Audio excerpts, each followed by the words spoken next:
आषाढ़ शुक्ला पद्मा एकादशी या देवसैनी एकादशी।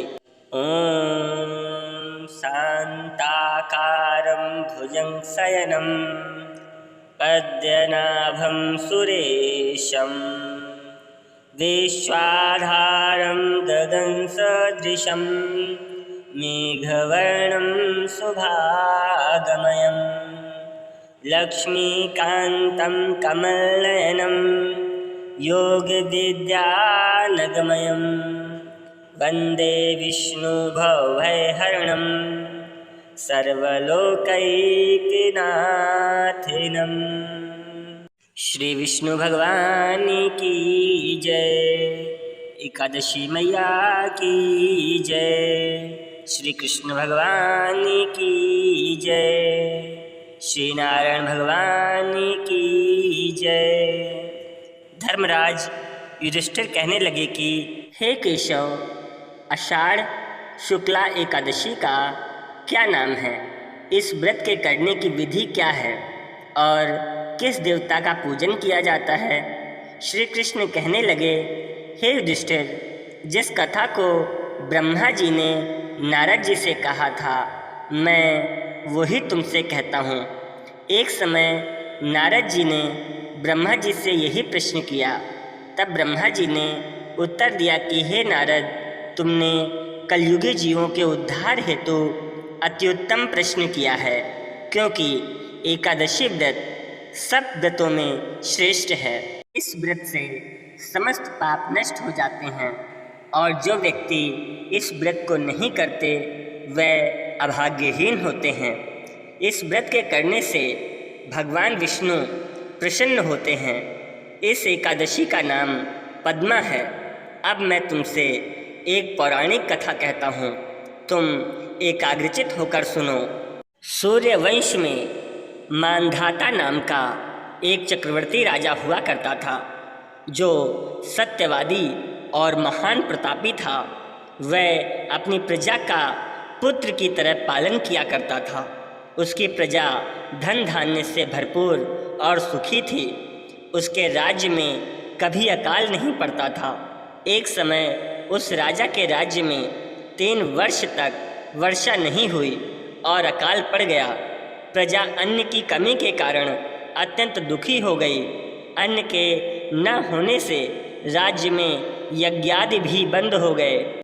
एक दिन प्रजा राजा के पास जाकर कहने लगी कि हे राजन, सारी प्रजा त्राहि त्राहि पुकार रही है, क्योंकि समस्त विश्व की सृष्टि का कारण वर्षा है। वर्षा के अभाव से अकाल पड़ गया है और अकाल से प्रजा मर रही है। इसलिए हे राजन, कोई ऐसा उपाय कीजिए जिससे प्रजा का कष्ट दूर हो। राजा मानधाता कहने लगे कि आप लोग ठीक कह रहे हैं, वर्षा से ही अन्न उत्पन्न होता है और आप लोग वर्षा न होने से अत्यंत दुखी हो रहे हैं। मैं लोगों के कष्ट को समझता हूँ। ऐसा कहकर राजा कुछ सेना साथ लेकर वन की तरफ चल दिए। वह अनेक ऋषियों के आश्रम में भ्रमण करते हुए अंत में ब्रह्मा के पुत्र अंगिरा ऋषि के आश्रम में पहुँचे। वहाँ राजा ने घोड़े से उतरकर अंगिरा ऋषि को प्रणाम किया।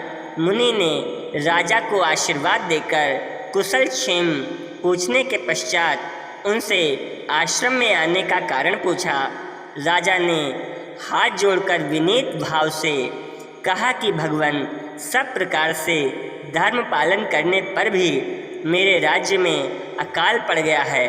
इससे प्रजा अत्यंत दुखी हो रही है। राजा के पापों के प्रभाव से ही प्रजा को कष्ट मिलता है, ऐसा शास्त्रों में कहा गया है। जब मैं धर्मानुसार राज्य करता हूँ तो मेरे राज्य में अकाल क्यों पड़ गया, इसके कारण का पता मुझको अभी तक नहीं लग सका। अब मैं आपके पास इसी संदेह के निवारण के लिए आया हूँ। कृपा करके मेरे इस संदेह को दूर कीजिए, साथ ही प्रजा के कष्ट को दूर करने का कोई उपाय बतलाइए। इतनी बात सुनकर ऋषि कहने लगे, हे राजन, यह सतयुग सब युगों में उत्तम है।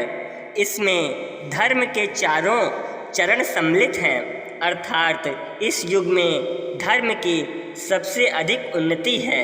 लोग ब्रह्म की उपासना करते हैं और केवल ब्राह्मणों को ही वेद पढ़ने का अधिकार है।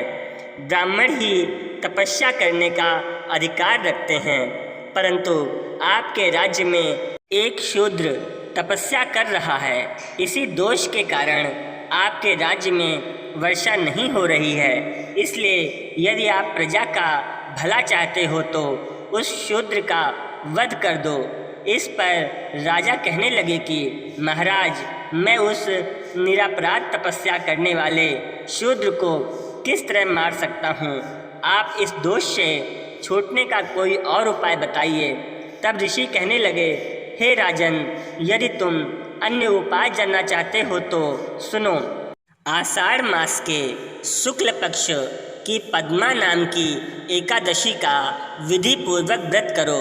व्रत के प्रभाव से तुम्हारे राज्य में वर्षा होगी और प्रजा सुख पाएगी, क्योंकि इस एकादशी का व्रत सब सिद्धियों को देने वाला तथा समस्त उपद्रवों का नाश करने वाला है। इस एकादशी का व्रत तुम प्रजा, सेवक तथा मंत्रियों सहित करो। मुनि के इस वचन को सुनकर राजा अपने नगर को वापस आए और उन्होंने विधि पूर्वक पद्मा एकादशी का व्रत किया। उस व्रत के प्रभाव से वर्षा हुई और प्रजा को अपार सुख पहुंचा। अतः इस मास की एकादशी का व्रत सब मनुष्यों को करना चाहिए। यह व्रत इस लोक में भोग और परलोक में मुक्ति को देने वाला है।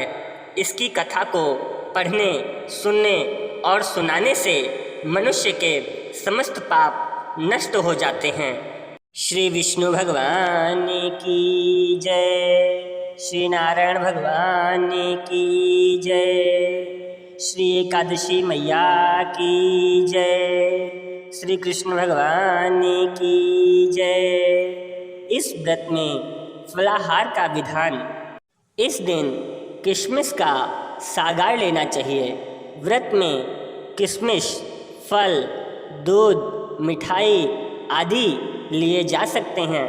कृष्ण भगवान की जय। श्री एकादशी मैया की जय। श्री नारायण भगवान की जय। श्री विष्णु भगवान की जय।